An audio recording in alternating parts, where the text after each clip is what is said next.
How good is a $1,000 moped style electric bike? Typically these bikes are a lot more expensive, so I'm curious to see how the Macfox M20X holds up. Will it be good? Will it suck? Let's find out.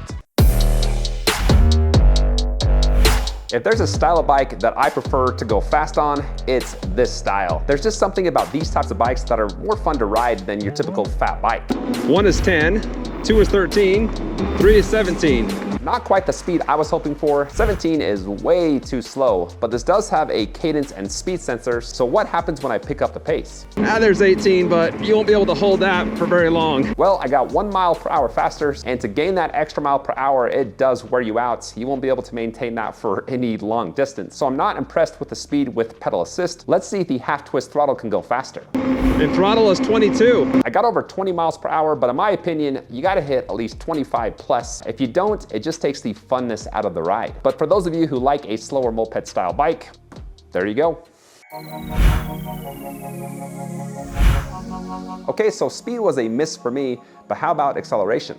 Pedal assist first, speed mode 3, gear 1, here we go. There's, wow,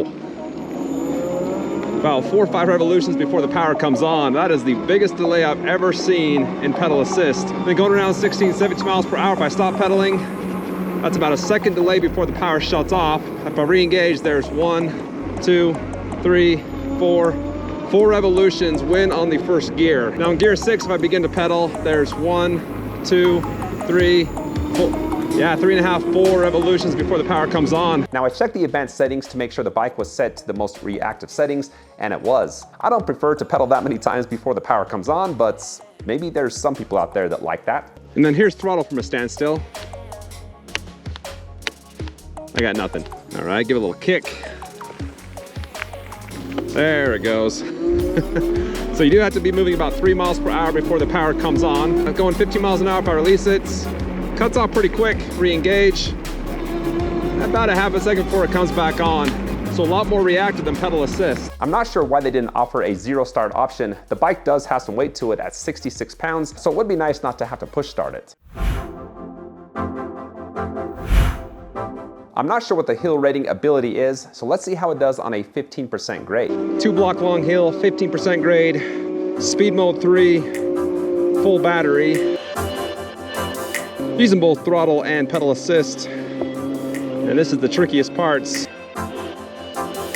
Motor is making some noise, but bike's doing most of the work. Back up to 6 and over the top. I think the motor hated me after that test. It wasn't sounding the best, but it did get me to the top. Macfox slapped some dual disc brakes on the M20X. Let me show you how well they work. As far as brakes go, right side controls the rear brake, left side the front. The levers have a rubber pad on them, but they're kind of a flimsy, floppy lever. I can move them up and down about a ½ inch. And then for light braking, there's some grinding. For some hard braking, yeah, so the levers aren't my favorite. They feel very cheap and just flimsy, but you do have stable and powerful brakes. I stopped in 15 feet from going 22 miles per hour. I've got the 48 volt 10 amp hour battery charged, which takes 5 hours to do so. And for this test, I'm only going to use throttle.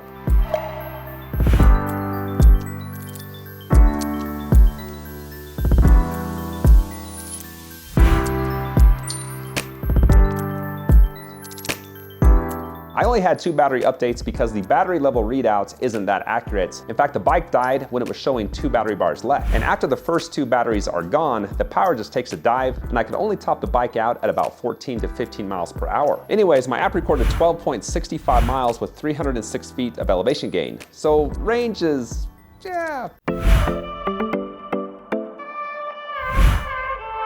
Well, first off, this is my favorite type of e-bike design. I just really like these moped style bikes. Some of the frames are fat and monstrous. Others are skinny and petite, like this one is, that can carry a rider up to 300 pounds. In the rear, there's a 500 watt motor, batteries on the outside that you can remove, and it only comes in black. As far as geometry, there's no rider size rating. The seat is fixed. I'm 5'11". I do have the handlebar set to the highest position. If you loosen these 4 bolts, you can push it down, bring it back to you a little bit. Pedaling is something that I wouldn't recommend with this. Pedals all the way down. You can see there's still a good bend to my knee. If I put it all the way up, I mean, it comes parallel with my stomach. These are the types of bikes where you mostly just use the throttle, but it gives you an upright posture. At the same time, they're a long and low bike, and so your center of gravity is actually lower, which gives good balance. It's a little bit tipsy-turny. Takes some effort to keep this upright. If I stop pedaling, power cuts off. A little abrupt if I re-engage. Oh, geez, when is it gonna come on? Yeah, I don't like that. Not the best balance when riding without hands. As far as the cockpit area goes, you have different options. So I'm all the way up on the seat, and at this point, pretty crowded in through here. So if you're a smaller rider, scoot up, reach the grips nice and easy. If you're a larger rider, you can scoot all the way back. So basically this seat allows for different rider sizes. You got a nice wide stance on the handlebars, and that's a good length for handling and control. And then as far as handling goes, it's not as heavy and as sticky as the big old fat tire bikes. It's a mix between a fat bike and a skinny tire bike. These are my favorite type of bike. Oh geez, it's for handling, except for when I hit the pedal. You got a lower center of gravity, so you can really rally these around. You can really corner, and this just pulls you to the road. You got nice feeling grips. They are big, but they're stationary. I do like the way they feel. Then you got a SIS Index 6-speed shifter, and that is matched with a turny derailleur. Going 6 to 1, I can make that with one push. Coming back up is one at a time. The saddle's got to be about 2 feet long. There's a high section and a low section. They're about a ½ inch difference. I wish it was a little bit more comfortable.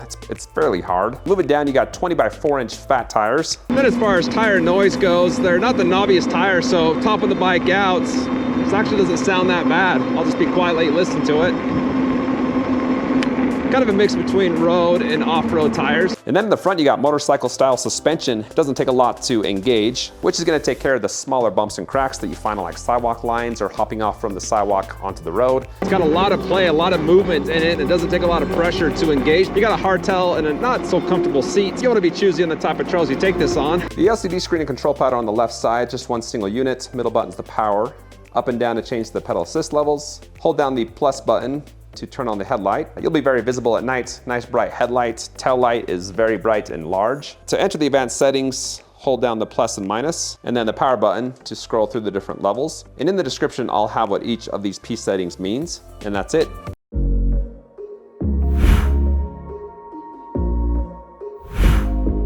Well, there you have it. There's the M20X. I'm not sure what I think about the bike. I mean, it is pretty affordable at just over $1,000. The speed is just a killer for me. It's got to go faster for me to get excited. Let me know what you think. And if you want to compare the M20X to other bikes, I think my website may help you out. There you can find all my reviews sorted by price and capability. And each review has a rating system, so it's easy to compare to other companies. As always, thanks for hopping on here and checking out my content. I do appreciate that, and take care.